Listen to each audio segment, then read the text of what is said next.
Hey everybody, welcome back to Papa Bear Gaming. What are we doing today? Is it time for a VGM unboxing? Is it time for some of those lame jokes? No, I'm going to talk about the 5 video games that made me a gamer. Let's get into it.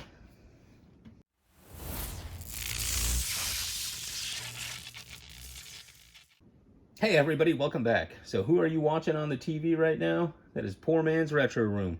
He made a video a little while ago talking about the 5 games that made him a gamer. And he also challenged the community to make a video about that as well. So these are my 5 games. Now, I know his list spans multiple consoles and multiple years, I guess multiple decades of gaming. For me, I'm gonna stick to the NES and Famicom side. And why, you may ask? Because that's what I had growing up, and that's what I had for probably a solid decade, if not more. Even when people were switching over to the Super Nintendo and all that other jazz, I was still stuck with the NES. But I had great games, so don't feel bad. Don't feel bad. And then when I started making my own money, with a little bit of savings from, birthday parties or Christmas money or whatever, I ended up buying, a Super NES. But that was way past its prime. I'm pretty sure the PS1 already came out or was already coming out when I bought the Super Nintendo. Actually, yeah, because I'm pretty sure my cousin had one. Anyway. That's all right. I still enjoy the Super Nintendo, and then sometime later I switched over to a PlayStation 1. Actually, I'm starting to remember, I don't think I got it from my cousin. I think I bought my own, because I remember owning the box. So, but yeah, without further ado, let's get into it. All right, so I got some honorable mentions in the beginning. It's just I couldn't fit every single game that I wanted to in this video, especially how it's a top 5, right? So you got to kind of keep it short. But some of my honorable mentions, and like I stated before, a number of these games were actually played on the Famicom when I was growing up, right? I had a Famicom, and they were never licensed Nintendo games. They never made it over to the US, and it's a damn shame because some of these games are fantastic, and if you ever get a chance to pick them up, please do. I highly recommend them. So at the time of me playing these, I had no idea that there was no NES counterpart to them. And actually, when I got back into collecting, I looked for these games on the NES and I couldn't find them. Luckily, I did find somebody in the Philippines that was putting the Famicom carts with a conversion kit inside NES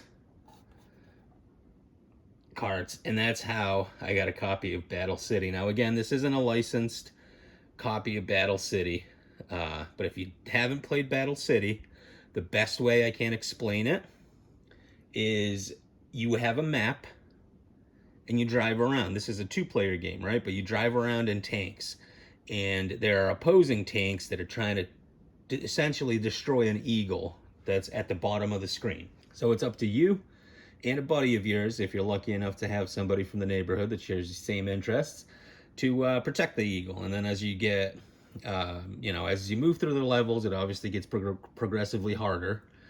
And then the enemy tanks are kind of cool in that regard, right? Because every tank can essentially be upgraded, right? So like you have like 5-star tanks, 4-star tanks, and if you hit a 5-star tank, they get demoted to a 4-star tank. And then each one of them is a little bit different. Like some of them are faster, some of them are slower, some of them have more armor, that kind of thing. It's not as intricate as I'm describing it, but for like a 7-8-year-old boy, it was just mind-blowing. The gameplay, the fun that we had sitting on the couch playing that game was just immense. And again, it's called Battle City. That's probably what's on the Famicom cart. If you ever see this, please pick it up because it's fun times. So let's just stick that back in the sleeve. So that's an honorable mention. Next honorable mention is Mappy. Now, the kids in America, or kids in North America, got Mappy's World, which is somewhat similar, but slightly different. And I think most people would agree that, hey, the original is always better, right? So basically, what you are here, and I did write a video and I recorded a video, I just didn't edit it, about Mappy, the original Mappy game that was on the Famicom, because again, that's one of those games that I absolutely loved. You're a mouse, a cop mouse for that matter. I never knew that you were a cop mouse until I started doing research on this video. But you're a cop mouse and you're trying to recover stolen items from, I guess, like a mafia cat's house. And you're running around, the cats are chasing you, and then you have to recover the items. There's a set of trampolines you got to jump on. It's pretty fun. Also highly enjoyable. So if you ever see this Famicom cart at the store, please pick it up, because it's an awesome, awesome game. Next, this one is Field Combat. So what is Field Combat? It's kind of hard to describe. I can't think of any other games that are like it. But again, for like a 7-8-year-old boy, this, especially in the late 80s, early 90s, this was a fantastic game to play. You basically have a base on one side of the field, or one side of the screen, and then the enemy has a base on the other side of the screen. And you have a choice of sending out tanks, infantry, helicopters, like all these crazy machines, and then you have one that can capture enemy units. And at the beginning of the stage, you only have so many enemies, so many units that you could send out, while at the same time the computer player, the computer opponent, is sending out their armies. And then your armies fight the computer controlled armies, and then at some point somebody wins and they have to get into the other person's base.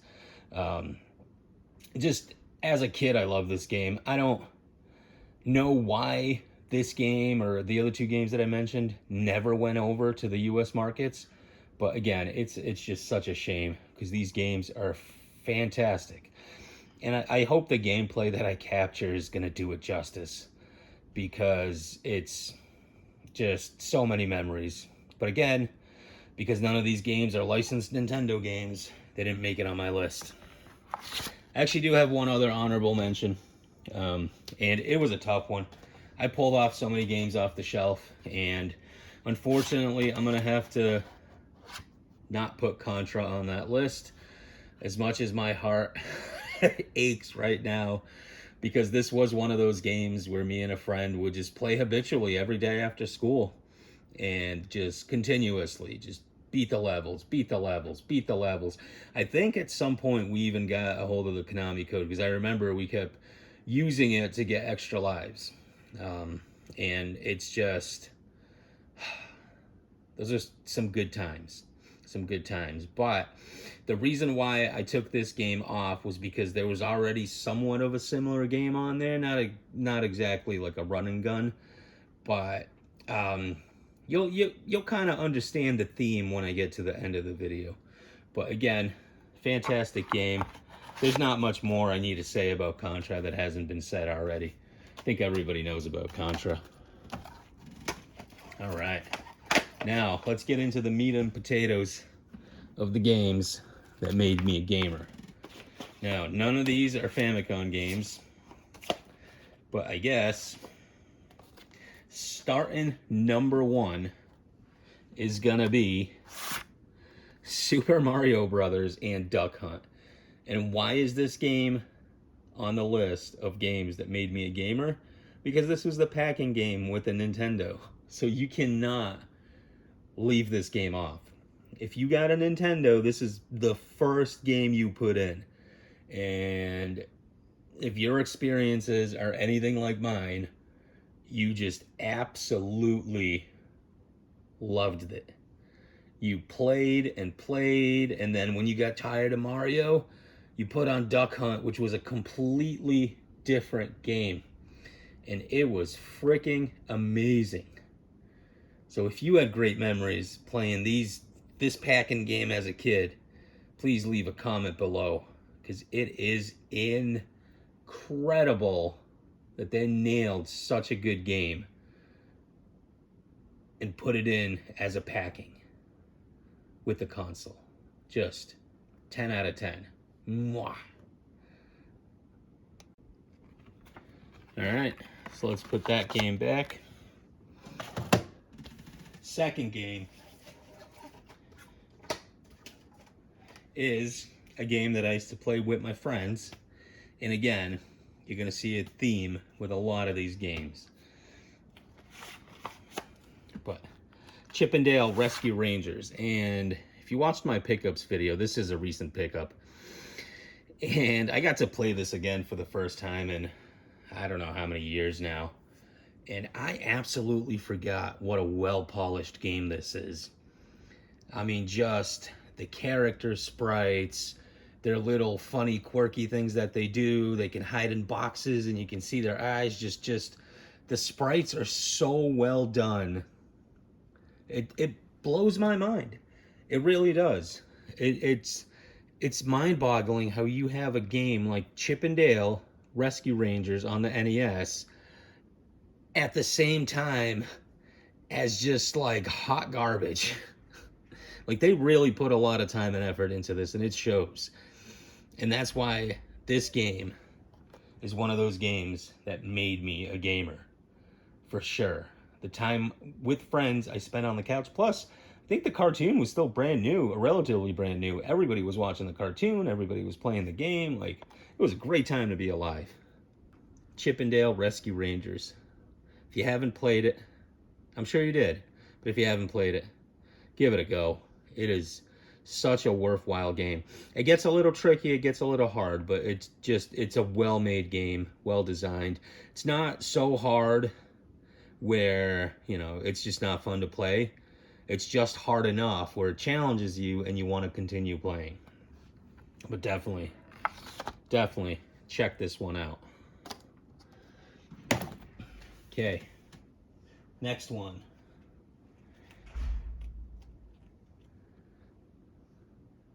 Double Dragon 2. Not 1. I'm sure 1's good too. But 2 is much better. Just looking at the cover, right? I got this complete in box. I got this brand new when I was a kid. And I remember just my little brain couldn't process how awesome this cover is. Like, you're holding on to this blonde while somebody has your hand in a whip, and your other counterpart there is just beating up whoever's down there, and it's just whoa, mind-blowing. So then you pop the game in, and guess what? It's really well polished. It's a good game. And you get to play as two people at the same time. Like, that is incredible. Bring your friends over. Call up your best buddy. Have him bring some soda. You bring the chips.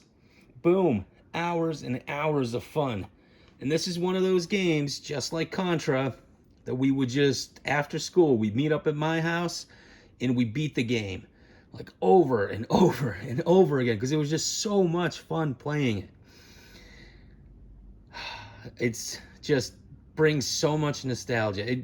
This is one of those games where after so many hours of playing, I would get kicked out of the house. So, like, you need to go outside. You can't just play these games over and over again. And I'm like, I just can't. I can't stop myself. This game is so well made. This game definitely made me a gamer. So let's put this guy back now. And this beautiful sleeve. Have you guys heard about video game dust sleeves? Well, if not, please check out the link in the description. And if you're interested in picking up a couple of these, they're not expensive. And then you could put your favorite YouTuber on there, or potentially even a bear YouTuber. Or if you have a channel of your own, you can get these done for relatively cheap. So please check out the link. I like him. I gotta make an order soon. It's just been a while. It's been a while since I had disposable income, mainly because, you know, family vacations and trips and this and that. It's summertime, so we got to entertain the kids, and that kind of drains your game fund a little bit. But all right, game number 4, we got Blades of Steel. And I know what you're saying. Oh, it's a sports game. Ah, no, I hate him. Blades of Steel. I'm not even a hockey fan, to be honest with you. I've watched a couple of games live. Actually been to a couple of games. I don't know, friends usually have tickets. Hockey's still cheap enough where it's like you got nothing to do on a Saturday night. You're like, might as well go see a hockey game. And yeah, Blades of Steel is on my list. And why? Because it was so much fun. For an NES game, they really nailed the speed and the fluidity of skating on an 8-bit console. I've played other hockey games where it just feels like, the hockey players are just really walking or like slowly gliding through molasses, and it just wasn't fun. But this was just high speed, impact, and the best part about it is you can fight. I think that's the first time I saw fighting in a sports game, where you're skating around, the other guy's giving you the business, and then you finally snap, you throw down your gloves, and off you go to Pound Town. And as a kid, there was nothing more exciting than that. Scoring a goal and beating the living snot out of your opponent. But yeah, Blades of Steel. If you're into sports or just, casual gaming, definitely check this game out. But if not, I'd probably pass it. It meant a lot to me. It might not mean a lot to you. But this is, again, one of those games that made me a gamer. And now, the last one is going to be kind of a doozy. It's kind of hard to find. I found it once in all my gaming expeditions and gaming travels. And it's the the Young Indiana Jones Chronicles. I remember watching the show right around the time the game came out, and I saw this at one of the stores. I think it was in Denver. So they made these cases for him, and originally the case was, I think, $10, and they weren't going to sell it to me because they thought I just wanted that game. But this game meant so much to me growing up that I had to buy the case. I was like, I will pay the $10 to put this in a case. And they even explained to me, I'm like, they basically said, hey, that's not an authentic NES case. And I'm like, yes, shut up, I know. It's like, I just want something to put this game into that I really enjoy. And yeah, so what is this game about? It's actually one of those games that's really well put together. Again, all these games are awesome games, well worth your time. But this one specifically, what I liked about it is you take any other game, right? This is sort of a platformer, but I don't want to say it's 100% platforming, right? Because you're essentially running around as the young Indiana Jones. And it goes through his history based on the show, right? So there's a part where he's in Mexico, there's a part where he's in World War I, there's a part where, he's, I don't know, trying to fight somebody that tried to steal some artifacts or something like that, right? I'm not too keen on the details anymore. But what made this great game really great to me and really sucked me into gaming was the fact that you get to run around a stage, you get to collect different weapons, like the hat, right? The hat's an item that you can collect. You get to find, whips, knives, guns. That's not really innovative. But once you beat the first stage, you get to the next stage, and now it's something completely different. Now it's, okay, you're no longer in Mexico. Now you're in World War I. And it goes from just, a regular platforming adventure game to now you're stuck in the mines somewhere, and, you're trying to rescue somebody that was kidnapped, or you're trying to rescue an artifact. And the next one, it's World War I, and you're riding a motorcycle inside trenches, and you're literally on the motorcycle, and you have to watch out for enemies shooting at you, and you gotta, use that motorcycle to to essentially jump over obstacles. And then after that motorcycle, right, you end up flying a plane, like one of those World War I planes. And it was just so incredible. It was like each stage had so much to offer. It wasn't just the same old every day. Every stage is the same thing. Nothing changes. Maybe a couple of palette swaps.